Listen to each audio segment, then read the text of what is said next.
A incompreendida imperatriz romana que chegou ao topo com sua força de vontade. Uma nova visão de Gala Placídia, que se casou com um bárbaro e governou quando o poder mundial caiu no caos. Na noite de 24 de agosto de 410, a princesa romana Gala Placídia esperava pelo fim do mundo. Embora ela não tenha deixado nenhum registro de seus sentimentos naquela noite fatídica, é possível recriar a cena enquanto a nobre de 20 anos vagava pelo complexo do Palácio Imperial no Monte Palatino, no coração da cidade antiga. Seus arredores exalavam todo o antigo esplendor e confiança do Império Romano, o maior que o mundo ocidental já viu. Os pisos e paredes do palácio eram um caleidoscópio de mármore colorido incrustado com ouro e pedras preciosas. Fontes de prata borbulhavam nos pátios. Estátuas antigas de heróis militares e ilustres césares se acotovelavam com obras de arte e troféus trazidos de volta pelas legiões conquistadoras de cantos distantes do Mediterrâneo. Esta era Roma, uma megalópole onde avenidas brilhantes, monumentos e arcos cobriam a paisagem. Um censo listou 46.602 prédios de apartamentos de vários andares, 1.790 vilas palacianas, 856 casas de banho, 28 bibliotecas e 1.352 fontes, sem mencionar 10 aquedutos e um sistema de esgoto. No entanto, a cidade tinha caído em tempos difíceis desde a era de ouro de grandes imperadores como Trajano, Adriano e Marco Aurélio. Mais de 2 séculos antes. Sua população cosmopolita havia encolhido de 1 milhão para 600 mil. E a ilegalidade reinava em muitas ruas. Os espetáculos de gladiadores no Coliseu foram encerrados em 404, deixando as corridas de bigas como o principal entretenimento público. Mas mesmo em decadência, não havia rival para Roma eterna, a cidade eterna, Caput Mundi, a cabeça do mundo, invencível e invulnerável. Ou assim seus cidadãos acreditavam há cerca de 800 anos. Em 410, a situação de Roma estava oscilando em direção ao inimaginável. Acampado no campo ao redor de suas muralhas defensivas titânicas e revestidas de mármore, estava um vasto exército de cerca de 100 mil guerreiros liderados pelo rei dos visigodos godos ocidentais, chamado Alarico, que havia marchado dos Balcãs sob a bandeira de um corvo negro. O exército inimigo sitiou Roma por 3 meses, bloqueando seus 12 portões e todo o transporte no rio Tibre. Com sua educação clássica, é possível que Placídia tenha se lembrado da descrição assombrosa de Homero sobre o exército troiano na Ilíada. As fogueiras inimigas eram tão numerosas, ele escreveu, que brilhavam como as estrelas no céu noturno. O imperador Honório, meio-irmão de Placídia, há muito tempo havia abandonado Roma ao seu destino. Da família imperial, apenas a princesa havia permanecido, oferecendo seu apoio real ao Senado enquanto ele trabalhava para evitar o desastre. Agora, a cidade estava de joelhos. A população estava morrendo de fome. Corpos eram empilhados nas ruas. Os rumores de canibalismo se espalhavam. As doenças se espalhavam desenfreadamente. Muitos pagãos culpavam os cristãos. O próprio pai de Placídia, Teodósio, o Grande, havia ordenado o fechamento de dezenas de templos pagãos na cidade, apagado as chamas sagradas das virgens vestais e proibido os sacrifícios aos deuses antigos que protegeram Roma da incursão inimiga por 8 séculos. Foi por volta da meia-noite que o cataclismo começou. Placídia teria ouvido sons distantes de trompas góticas e um pandemônio crescente ao redor do portão Salariano, no noroeste da cidade. Não muito tempo depois, chamas podiam ser vistas subindo dos jardins de Salústio nas proximidades. Os godos haviam violado os muros. O monge britânico Pelágio, que também estava preso em Roma naquela mesma noite, usou uma linguagem que ecoava a visão bíblica do dia do julgamento para transmitir o horror do momento. Roma, a senhora do mundo, estremeceu, esmagada pelo medo, ao som das trombetas estridentes e do uivo dos godos. São Jerônimo, quando ouviu as notícias terríveis dos refugiados romanos, capturou a sensação de choque. O santo escreveu: É o fim do mundo. As palavras me faltam, os soluços me impedem de falar. A cidade que uma vez subjugou o mundo foi subjugada por sua vez. Para os romanos foi o começo do fim, mas para Placídia foi apenas mais uma reviravolta em uma saga de vida surpreendente que poderia ter inspirado uma subtrama de Game of Thrones. Após o saque, a mimada e bela princesa seria tirada de seu palácio dourado como prisioneira dos visigodos. 4 anos depois, Placídia chocou os romanos ao se casar com um de seus captores. Então, aos 26 anos, ela estava de volta à Itália, reinventando-se para governar como a última imperatriz do Império Romano Ocidental. E, no entanto, ela foi tratada impiedosamente pelos historiadores, que a difamaram ou ignoraram pela maior parte dos últimos 1500 anos. Isso a deixou hoje quase esquecida, embora as últimas décadas do império mais duradouro do mundo ocidental não possam ser entendidas sem ela. Embora seu nome em latim signifique placidez ou paz, a vida de Placídia foi tudo menos isso. Ela experimentou mais aventuras do que Maria Antonieta e Amélia Earhart juntas. Talvez nenhuma outra figura, homem ou mulher, tenha desfrutado de uma visão tão íntima dos estertores operísticos da morte do Império Romano Ocidental, ou influenciado eventos por um período tão prolongado. Mas os ataques à sua reputação começaram pouco depois de sua morte, com autores como Cassiodoro denunciando seu governo como o ponto mais baixo da sorte de Roma.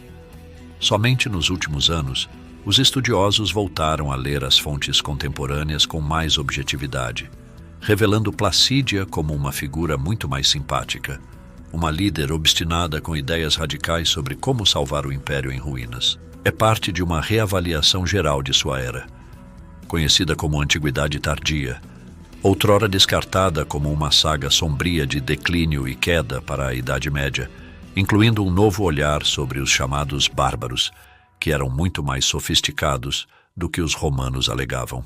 Placídia teve uma vida incrivelmente aventureira, Explicou Paola Novara, uma acadêmica do Museu Nacional de Ravenna que escreveu sobre o legado de Placídia, incluindo sua influência na arte e arquitetura por toda a Europa. A violação de Roma em 410 teria parecido uma ideia impossível para Placídia, ou qualquer cidadão romano, apenas 6 anos antes.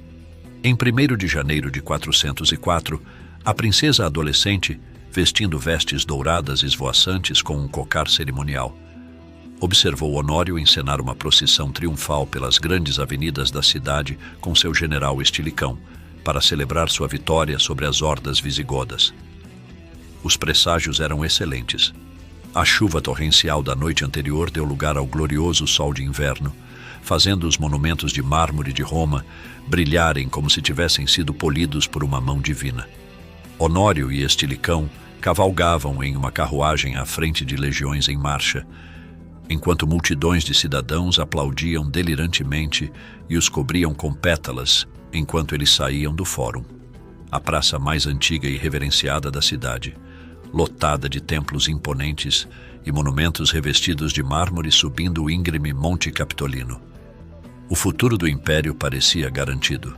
Mesmo com essa tenra idade, Placídia já tinha visto mais do que sua cota justa de perigos e violência. Nascida por volta de 390, filha de uma patrícia chamada Gala e do imperador Teodósio, o Grande, ela passou sua infância como uma nobilíssima puella, a menina mais nobre, no grande palácio de Constantinopla, na moderna Istambul, onde a família real podia observar golfinhos brincando enquanto era abanada com penas de pavão por eunucos. Seu pai era um general brilhante, mas um homem de crenças religiosas extremas.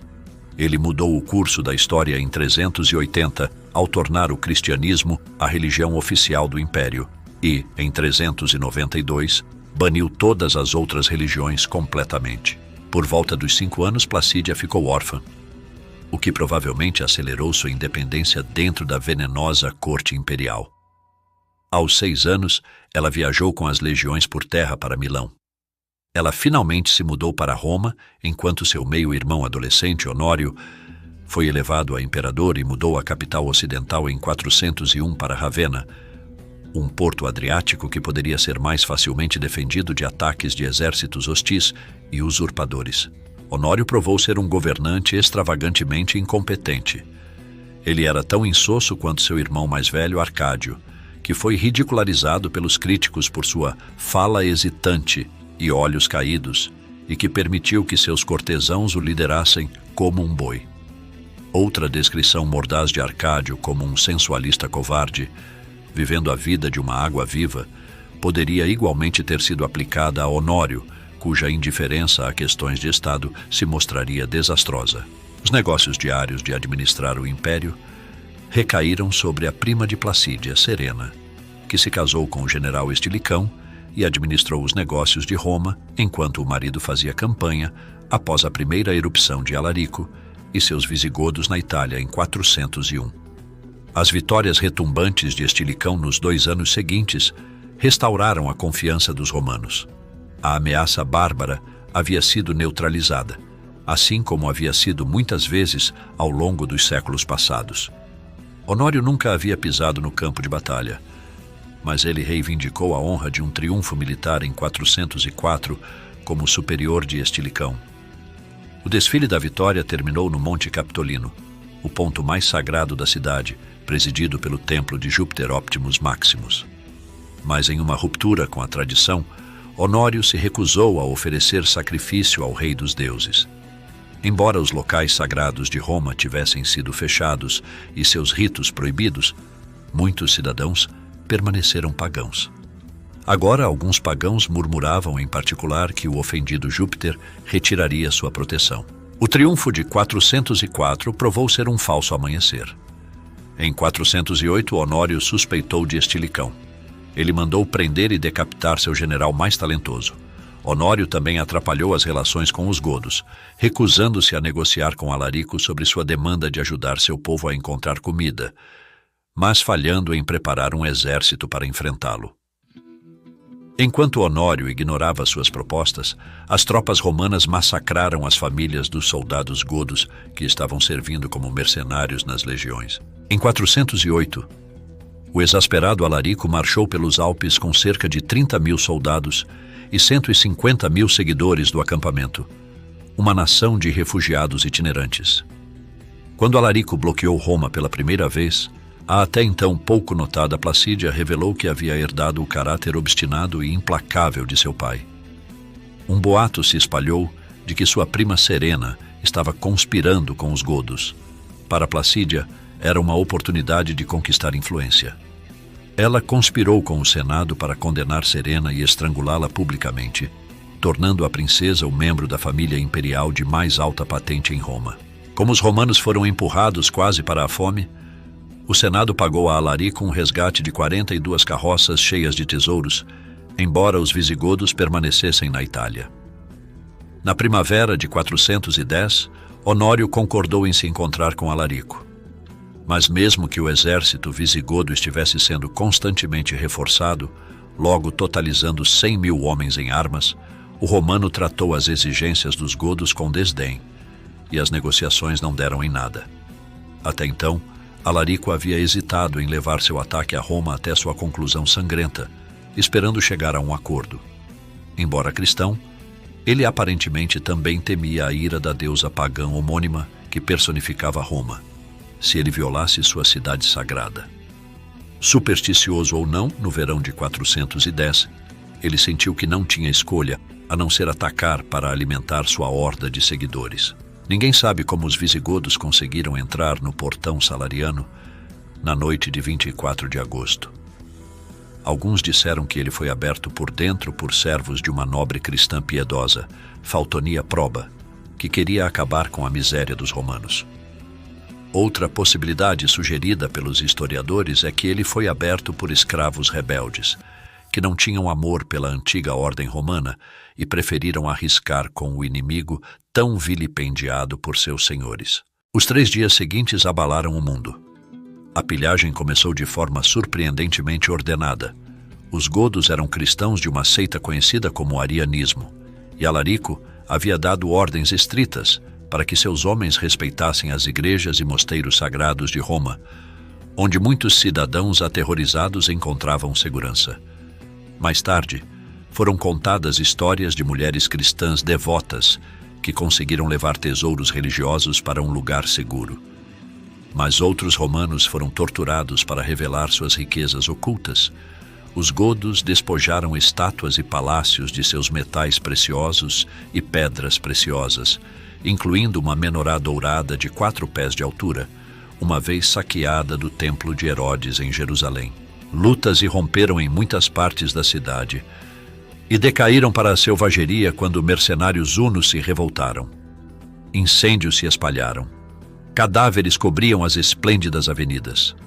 Para o horror dos aristocratas romanos, todas as distinções de nascimento foram esquecidas no caos. O monge Pelágio escreveu: Todos foram jogados juntos e abalados pelo medo.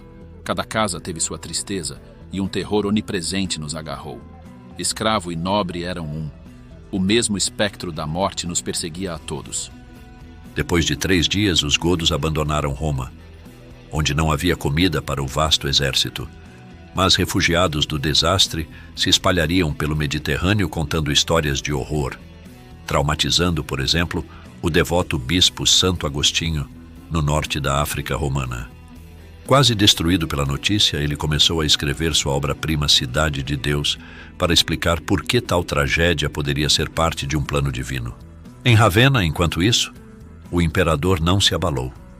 Quando um cortesão correu com a notícia de que Roma havia perecido, escreve o antigo cronista Procópio, Honório pensou que um de seus amados galos de estimação, chamado Roma, havia morrido, lamentando: E ainda assim, ele acabou de comer das minhas mãos. O imperador era indiferente ao terrível destino da cidade, mas ele estava aliviado que seu animal de estimação havia sobrevivido. Ao longo de uma estrada ladeada por milhares de sepulturas pagãs e catacumbas de vários níveis dos cristãos, o exército gótico viajou após o saque de 3 dias, liderando carroças abarrotadas de saques e um contingente de reféns romanos de alta linhagem, dos quais o mais valioso era de longe Placídia, de 20 anos. Alarico designou sua cativa para seu cunhado, um líder de cavalaria chamado Ataúf, que era, o historiador romano Jordanes escreve mais tarde, um homem de beleza imponente e grande espírito.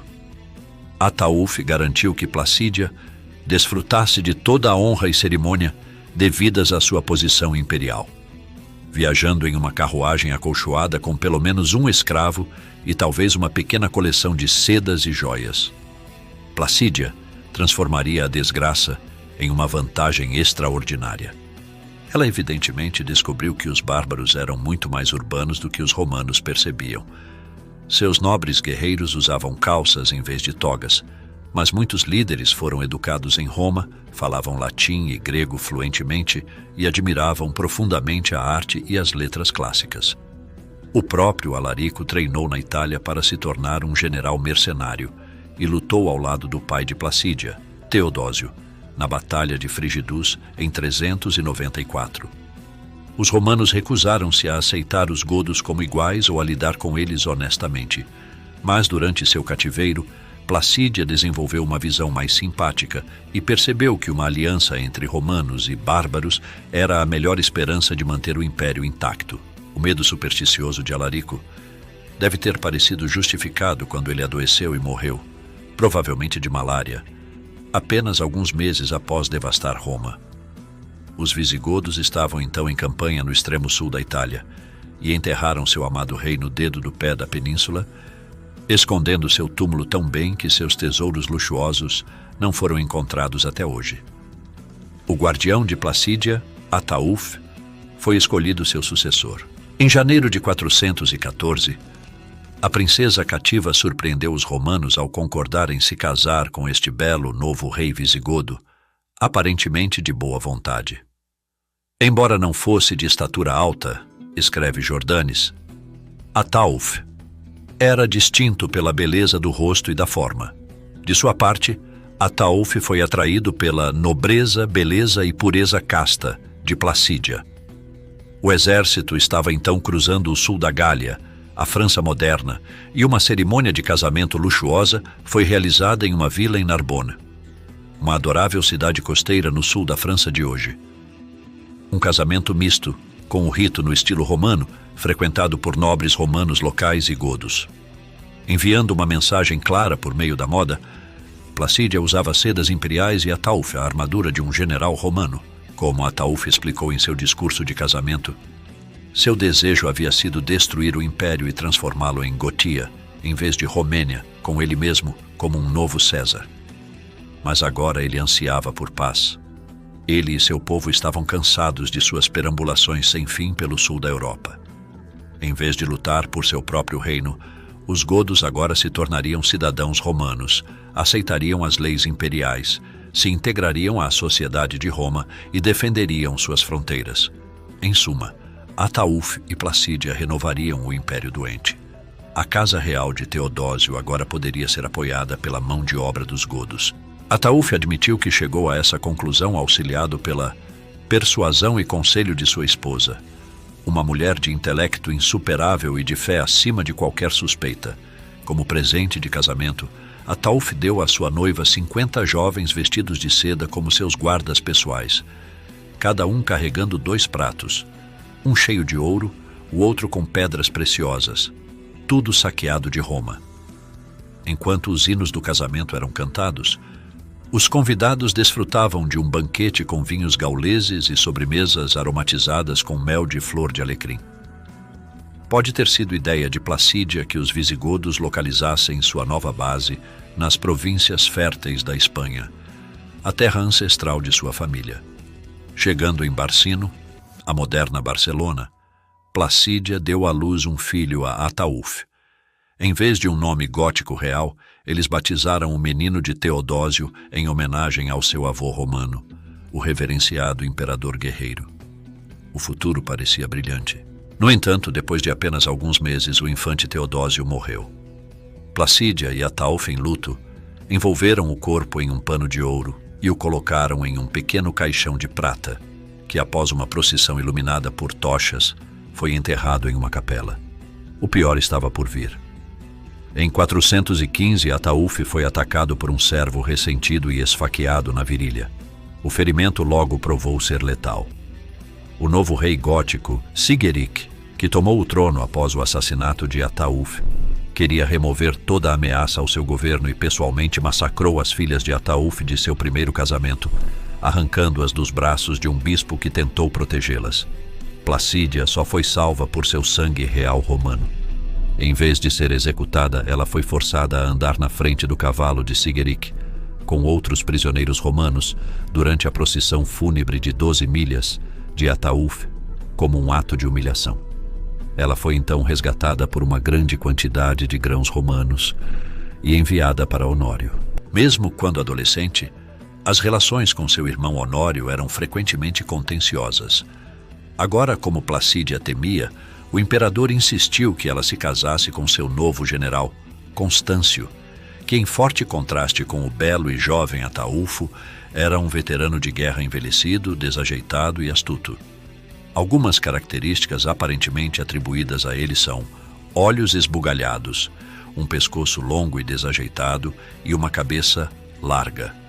Constâncio preferia a vida de soldado à corte, onde frequentemente parecia deprimido e mal-humorado, embora se dissesse que ele era divertido em festas quando bêbado. Apesar da resistência dela, o casamento arranjado foi adiante, uma séria derrota para a antiga rainha gótica. Mais uma vez, Placidia virou a situação a seu favor. Seu marido manteve firme o controle das legiões e desfrutou de uma série de vitórias no campo de batalha. O status de Constâncio era tal que, em 421, Honório até promoveu o general para governar ao lado dele, com Placídia recebendo o título de Augusta, a mais alta patente do império. Mais importante, ela teve 2 filhos com Constâncio, uma filha, Honória, e um filho, Valentiniano. Honório ainda não tinha filhos, o que fez de seu filho pequeno o herdeiro indiscutível do trono ocidental. Em 417, Placídia encomendou uma igreja em forma de cruz em Ravenna para uso real, Santa Croce, que se tornou uma das maravilhas artísticas do império. Sua vasta cúpula foi projetada por arquitetos mestres do Oriente, usando engenharia inovadora. Seus pisos de mármore apresentavam círculos de porfiro roxo raro do Egito, e as paredes e tetos brilhavam com mármore colorido e estuque, com uma imagem de Cristo pairando sobre os 4 rios do paraíso. Mas seu elemento mais arrebatador era uma capela com mosaicos de teto representando estrelas douradas nos céus, cercadas por visões religiosas celestiais. É como uma caixa de joias, afirma Cláudia Frassinetti, uma guia dos tesouros de Ravenna. É bem pouco impressionante do lado de fora. Você não espera que seja tão bonito. O exterior da capela é de fato estranhamente simples, mas aqueles que pisam sob sua porta baixa param em seus rastros com suspiros de admiração no teto. 567 estrelas douradas caem em cascata no céu noturno azul cobalto, um firmamento deslumbrante que pretende evocar o portal para o céu acima. É uma visão com um poder que não seria igualado até Noite Estrelada de Vincent van Gogh. Na escuridão quase sepulcral, pode-se distinguir uma série de imagens bíblicas. Cristo, o bom pastor, e seus apóstolos olhando para baixo benignamente. Um mártir indo para a morte em uma fogueira. Imagens surreais do Apocalipse, tiradas do livro do Apocalipse. Apenas alguns meses após sua elevação como Augusta em 421, sua fortuna despencou novamente quando Constâncio morreu de um ataque de pleurisia. Intrigas palacianas floresceram no vácuo de poder que se seguiu, com rumores bizarros se espalhando de que Placídia havia se envolvido romanticamente com seu meio-irmão. Um cronista relatou: a ausência de contenção em seu amor um pelo outro e seus beijos constantes na boca fizeram com que muitas pessoas alimentassem suspeitas infames sobre eles. As relações com Honório de repente deram errado em 423, quando ele se convenceu de que ela estava lidando pelas costas dele com os visigodos, e ele baniu Placídia de Ravenna. Ela fugiu para o porto com seus 2 filhos pequenos e alugou um navio para viajar de volta para sua casa de infância, Constantinopla. Foi uma jornada aterrorizante. O navio quase afundou em uma tempestade no mar Egeu. E Placídia acreditava que sua família só foi salva por uma oração, prometendo construir uma nova igreja para São João Evangelista. Incrivelmente, as aventuras de Placídia só se tornaram mais dramáticas. Pouco depois de sua fuga de Ravenna, Honório desmaiou de edema e morreu aos 38 anos, deixando o trono para ser tomado por um oficial palaciano chamado Joanes, que era capaz e moderado, mas não tinha sangue real.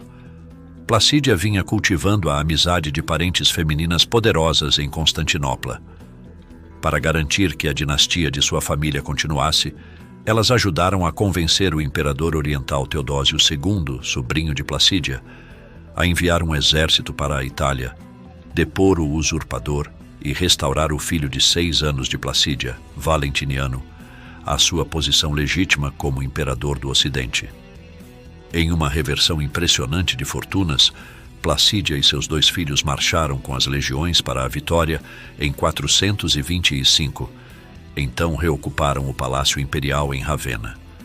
Ela recuperou seu título de Augusta e assumiu o controle do Império Ocidental como a regente todo-poderosa de seu filho. Na década seguinte, Placídia liderou o Império Ocidental pessoalmente, jogando generais uns contra os outros, mantendo as intrigas mortais da corte sob controle e construindo alianças para afastar a nova ameaça do Oriente, Átila, o Huno. Mesmo depois que Valentiniano atingiu a maioridade em 437, Placídia, então com 47 anos, continuou sendo o poder por trás do trono. Ela legislou sobre as minúcias da vida cotidiana e, de acordo com o historiador Hagit Sivan, planejou uma reforma legal para agilizar séculos de confusas leis romanas em um único conjunto escrito, que se tornou a pedra angular do grande projeto no Império Oriental, conhecido como Código Teodósio, a base do futuro direito romano na Europa. Ela teve uma participação ativa nos assuntos da Igreja, tornando-se amiga de bispos ao redor do mundo mediterrâneo, pesando em debates teológicos urgentes, intervindo em uma disputa sobre a sucessão do Papa e promovendo a adoração à Virgem Maria. Ela também deu continuidade à política intolerante de seu pai de erradicar religiões não cristãs. Placídia continuou sendo uma devota patrocinadora das artes, expandindo seu programa de construção para edificar os fiéis.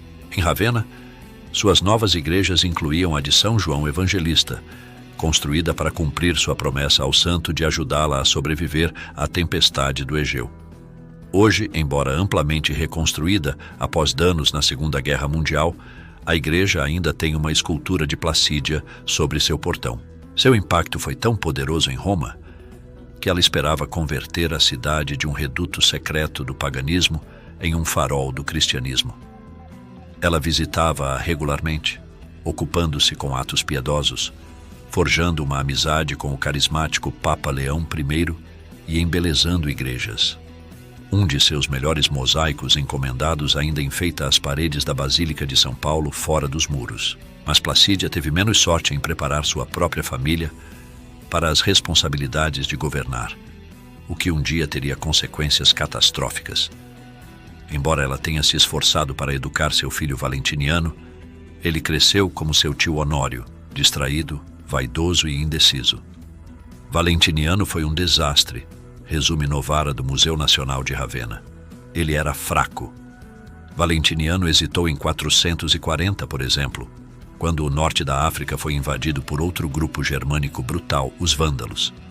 A província foi perdida, cortando o principal suprimento de grãos de Roma, embora o imperador tenha se esforçado para encontrar substitutos do leste. Mais tarde, a filha de Placídia, Honória, tornou-se o centro de um bizarro escândalo sexual romano. Os historiadores não sabem por que Placídia não conseguiu arranjar um casamento precoce aceitável para Honória, que provou ser uma personagem tão obstinada quanto sua mãe. Após um caso ilícito com um de seus administradores do palácio, ela foi forçada a se comprometer com um senador rico. Em protesto, Honória enviou secretamente um anel e uma carta oferecendo sua mão em casamento a Átila o Huno. Um ato surpreendente que colocou Átila, que era conhecido como o flagelo de Deus, em um caminho para a Itália. Os psicólogos só podem especular. Honória estava tentando imitar sua mãe, unindo sangue imperial com bárbaro. Sua proposta, quando descoberta, foi considerada pelos romanos como traição. Os hunos, que montavam cavalos de guerra resistentes, disparando flechas com precisão mortal, eram considerados o material dos pesadelos. Eles devoravam carne crua, e suas cicatrizes faciais rituais e corpos atarracados os tornavam, observou um autor romano, tão prodigiosamente feios e curvados que poderiam ser animais de duas pernas. Honória evitou a execução. Placídia defendeu a vida de sua filha, mas foi banida em desgraça. Placídia morreu tranquilamente durante o sono em Roma em 450 aos 60 anos, presumivelmente segura na crença de que sua dinastia era forte e que o Deus cristão protegeria o império. Ela foi enterrada no sepulcro da família Theodosian, na igreja de São Pedro, na colina do Vaticano, em Roma. Ela dificilmente poderia imaginar que, dentro de 5 anos, seu filho Valentiniano seria cortado em pedaços enquanto praticava exercícios militares no campo de Marte de Roma por 2 homens leais a um general que ele havia assassinado. Nem ela viveu para ver a oferta de casamento de sua filha a Átila voltar para assombrar o império em 452, quando o rei Huno e sua cavalaria invadiram a Itália, exigindo que Honória fosse entregue e o casamento prosseguisse.